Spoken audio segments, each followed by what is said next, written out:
And welcome back to the Quick Focus Blueprint program. I'm so excited that we are here together. It's been about a week, and how's your focus? How is your focus as we check in right now? Are you focused right now on our conversation we're about to have, or is your mind somewhere else? Is your focus of attention thinking about the day or things that have happened already today? What I'm asking you to do for the short period of time that we're together here is you could do physical activities like walk around and jog and work out and kind of clean up the home, things like that. But I'm going to ask you to be mentally, cognitively focused on this subject because this session is probably as valuable as any other day we're going to spend together. Up to this point, we've talked about a lot, right? This past week, we talked about having a focus journal, that if your life is worth living, it's worth reflecting and capturing and creating notes for yourself. Specifically, we talked about your GPA, your big goal in terms of what your focus goal will be, the purpose behind that goal, and the action steps, which is really this program. It's the focus blueprint, if you will, the step-by-step map and recipe that you're going to activate. And so we cover more of the actions every single day. We talked about one of the actions is not having a to-do list. Having a to-do list, but having a not to-do list, right? And again, what we're talking about here is, and when I go through this really quick review, and I don't go through every single point because you could always re-listen to those days, and absolutely you can do that. The reason I do it, though, it's called spaced repetition. It helps to reinforce with interval review. We talked about a not to do list as when you say no to something, you can say yes to other things. So, really, if you say no to all the other options, that one option is the only thing that's left that you must do. We talked about the Pomodoro technique, which says that your focus really, for the most part, is limited to about 25 minutes and to set an alarm and then take these brain breaks throughout the day. It creates more primacy and recency that allows you to focus and retain and learn. We talked about things that could distract you, and that's what I'm going to talk about today. We talked about three different things: distracting foods and the foods to eat. We talked about distracting thoughts, which could be an issue for a lot of people. Negative self-talk. Oh, I have a horrible time focusing. I get always get distracted. I'm just too old, or I'm just not smart enough, or whatever those negative thoughts are. And we talked also about the last thing, which is distracting, which is being too sedentary, meaning sitting all the time and not moving. And we talked about different movements that you could do to activate your brain and your concentration. Now, in this, we talked about so we talked about foods. You are what you eat. We talked about your thoughts. Like, part of us believe that we're part of who we are. Part of who we are is our thoughts and our self-talk. Another part of who we are is who we spend time with. And that's going to be the focus of this conversation here. And again, some of the things that I cover over this month together is not to be it's not meant to be brand new. What it's meant to be is to remind you what you already know and to remind you the things that you know and maybe encourage you in a different way to be able to understand it deeper by employing it and applying it. And so there's this phrase that says, "Tell me who you spend time with, and I will tell you who you are." It was the old adage is, "Tell me with whom you consort with, and I will tell you who you are." And Seneca wrote very long time ago, "Choose someone whose way of life, as well as words, and whose very face, as mirroring the character that lies behind it, have won your approval. Be always pointing him out to yourself either as your guardian or as your model.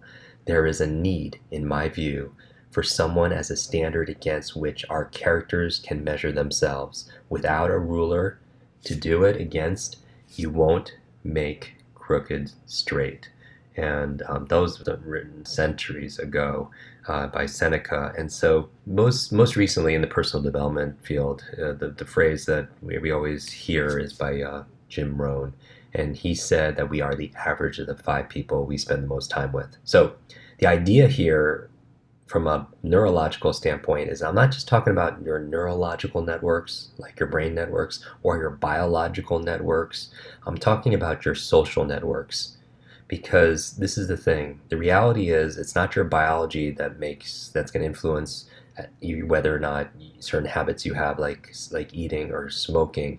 it's more connected to your social networks. Like, for example, if your friend's friend smokes, you're more likely to smoke. Okay. And one of the reasons why, from a neurological standpoint, is we have these things called mirror neurons, and this is kind of like how children learn. They learn through imitation. They pick up. It's, remember, you know this if you're a parent, that it's not what you say, it's what you do, because that's what they're really paying attention to. And you know that also, because it's not so much what you say, it's how you say it, and also it's our body in terms of how we're using congruency. And so the reason why I'm bringing this up specifically in this session is when it comes to relationships, we are greatly influenced, whether we want to or not, by the people closest to us. It affects our way of thinking, it affects our self-esteem, it affects the decisions that we make, it affects our beliefs, it affects our behaviors, and it affects our focus. And so what I want to do in this conversation is just to sensitize you, to help you become more aware of who drains you and who uplifts you. I've said for years that I believe that there are two kinds of people. There's some people that batteries are included, like toys, right? Batteries are included. And some people you meet and you're like, where the battery's not included in this version, and they take all of your energy. And so are you spending time with a positive peer group? Because that's really the focus gem here today. Positive peer group, because that's one of the things that you need to have a very quick brain, as we call it, to be able to learn faster, to be able to achieve more. You want to be able to be around people who challenge you, people who educate you, people who inspire you, people who raise your standard. And this doesn't have to be everybody, because I realize that sometimes the ones who love us the most are the ones who sometimes can hold us back. And it's not because they don't love you, whether it's family or friends, it's just because sometimes, and it's different for each person, but for example, one of the reasons it could be is just people don't want to see you advance because they're afraid of losing you. And it's an amygdala thing. It's fight or flight. People are like, you're going and listening to another podcast, you're going to another conference. Why are you always reading those books and all those different things? And maybe those people love you, but they just don't want to see you change or maybe grow, because either they feel like they're going to lose you, or because it creates contrast, meaning the human mind understands things through comparison. And when you are making change and you're transforming, it creates a gap. And some people could either feel afraid of losing you, or maybe a fear of that you become more significant. And regardless, my thing here is you could choose. And that's really the bottom line for this program, is you have a decision. You could always decide what to focus on. You could always decide who has influence in your life. And I know I've used this metaphor before, but I talk about the difference between a thermometer and a thermostat. That a thermometer, the function of a thermometer, it reflects the functionality, it feedbacks what the environment is giving it, right? But the thermostat is different. A thermostat sets a standard, it sets a goal, it sets a dream, it sets a temperature, and the environment changes. And so we're all thermometers at some point. We all react to things like the weather or how our friends treat us. And so nobody is invulnerable there. But to the degree you want happiness and fulfillment, according to the research, says that you want to maintain as much as you can the locus of control, meaning your happiness is coming from within. I tell people, I get tagged in this quote every single day, but that metaphor of like an egg, and you've heard me say this before, but just as a reminder, that if an egg is broken by an outside force, life ends. But if it's broken by an inside force, life begins. And so all great things begin on the inside. And so our friend Brendan Burchard says that your life gets changed one of two ways. Either something new comes into your life, right? A new opportunity, a new person, a new knowledge or an idea, or something new comes out of you, right? A new level of courage, a new level of compassion, a new level of discipline, and work ethic and caring. And so my main thing here is you could love your friends, you could love your family, but you could choose your positive peer group, right? Because part of what keeps your brain active is being around people who inspire you. And it doesn't have to be every single person, but I'm saying you could choose wisely. And you could know a lot of people, but you can't be really close to a lot of people, right? Because we all have a certain level of focus. Most people have a handful of really like 4 or 5, upwards of 7 close people in their life. But past that, it's hard to really keep track of everybody, absent social media in terms of getting people's updates. But I would ask you to survey your relationships in your life. And are you spending time with people? Ask yourself these questions, basic questions, and you come up with a lot more. And as we're wrapping up this session, and you could write it down in the comments section, because I love that area, because that's where we're interacting. We're talking about tribes, we're talking about community, we're talking about focus, buddies, if you will. This community is full of them, right? And so people who are of kindred mind and kindred hearts, right? Growing minds and giving hearts. So here's some questions just to ask about some people in your life. Do they challenge you to be better? Do they call you out on the things that you're doing that are incongruent or your own challenges, right? They don't let you like just settle. Are they an example of a kind of person that you want to be in terms of characters or integrity? Do they question you in a kind way? Not nice like placate to you and tell you what you want to hear, but do they question you from a place of caring?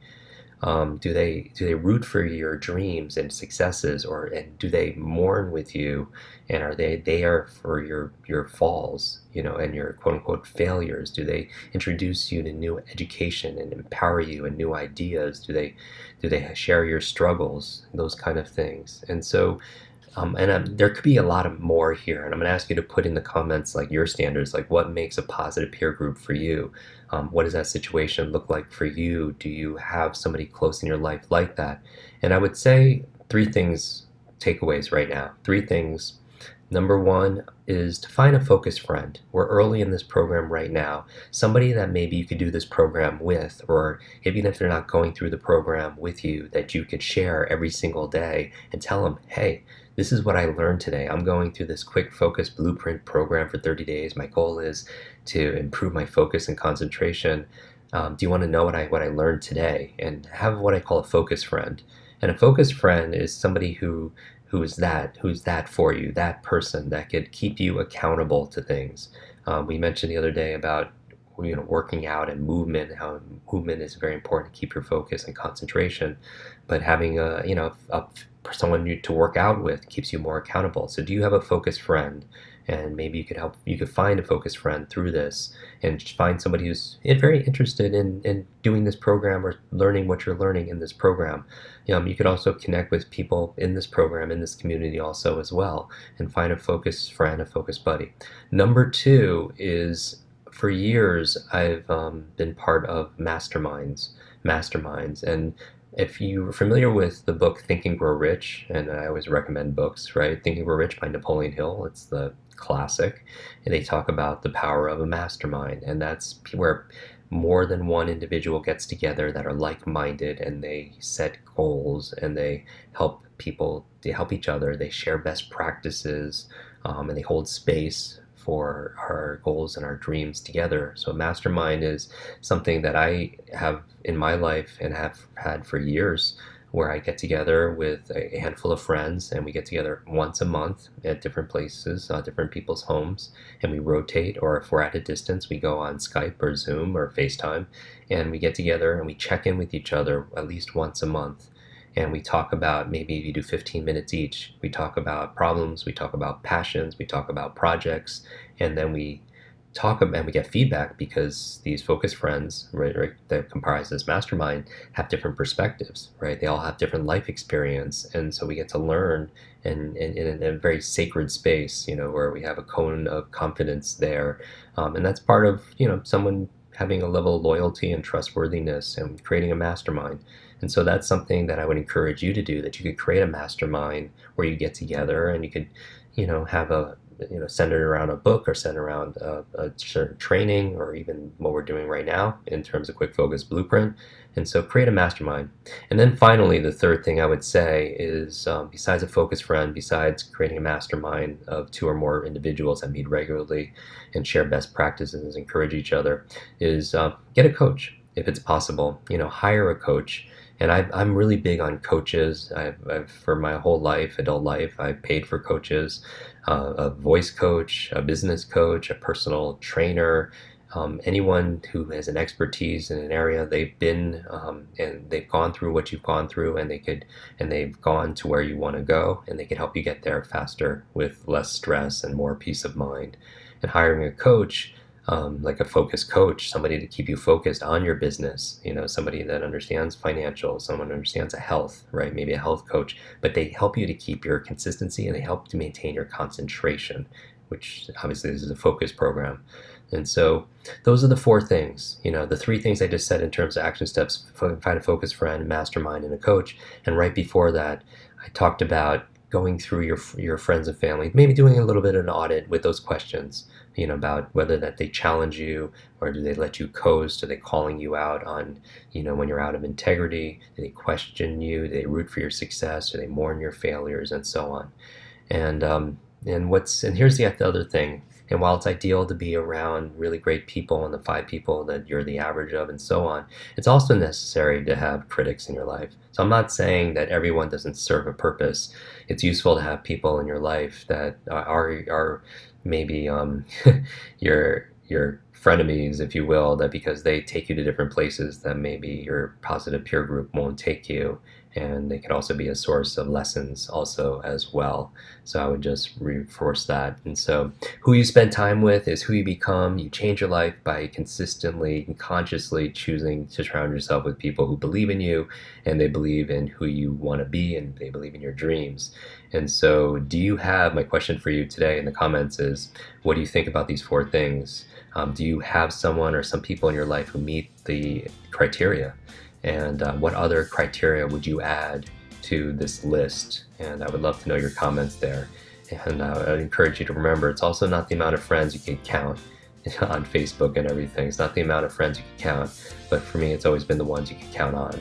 And so we are counting on you, and you can count on us. And I'll see you tomorrow.